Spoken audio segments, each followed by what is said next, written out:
At the aquarium, one of the most amazing exhibits I found wasn't about fish.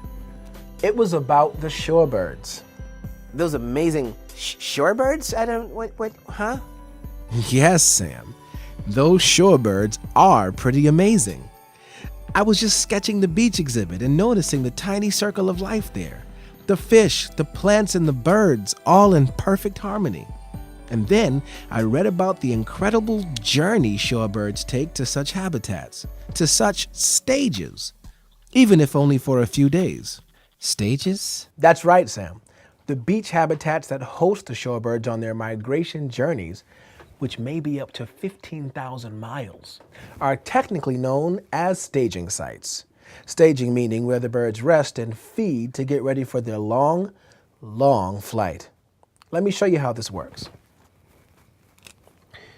We'll take a look at the red knot. This shorebird travels 9,000 miles each year, from its nesting grounds in Canada to its wintering grounds in Tierra del Fuego. Along the way, the red knot always returns to a few key migration staging sites. You can actually think about these stopping points as stages because of the intense drama that unfolds when they get there. Here you can see what a real stage looks like. Literally thousands of red knots descend on this beach every May. They are literally starving from their 5,000-mile journey from their previous staging site in Brazil. At the same time, thousands of horseshoe crabs are emerging from deep in the bay to lay their eggs on the sandy beach. The stage is set. The knots feast and feast for 2 weeks, gobbling down 25,000 little eggs a day, and going through one of the most radical weight gain diet plans in the animal kingdom. Yes, the amazing shorebirds. Yes, and the amazingly delicate shorebird migration.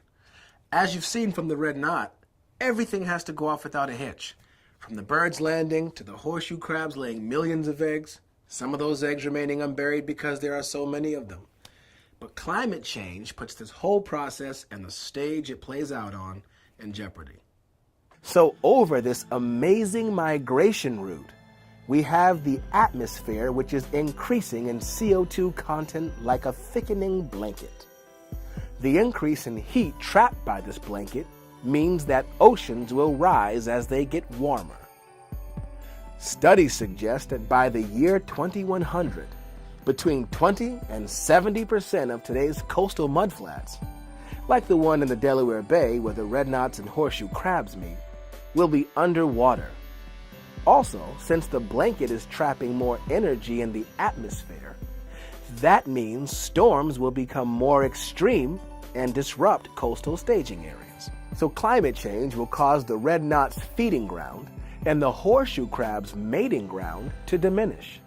With the same number of red knots in a smaller area, there's simply not enough food, and the shorebird populations decline, as some birds simply won't have the energy to complete the grueling round trip between wintering, mating, and feeding grounds. Groups such as the Audubon Society and the National Wildlife Reserve are working to build these stages back up.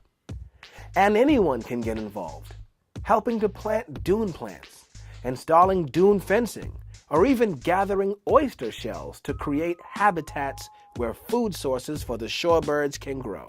It's part of this global cycle that goes back to the small things we do every day to get around, to run things in our home, and to sustain ourselves. Slight but collective changes to these habits connect back to beaches and staging grounds that are so important to animals like the shorebirds.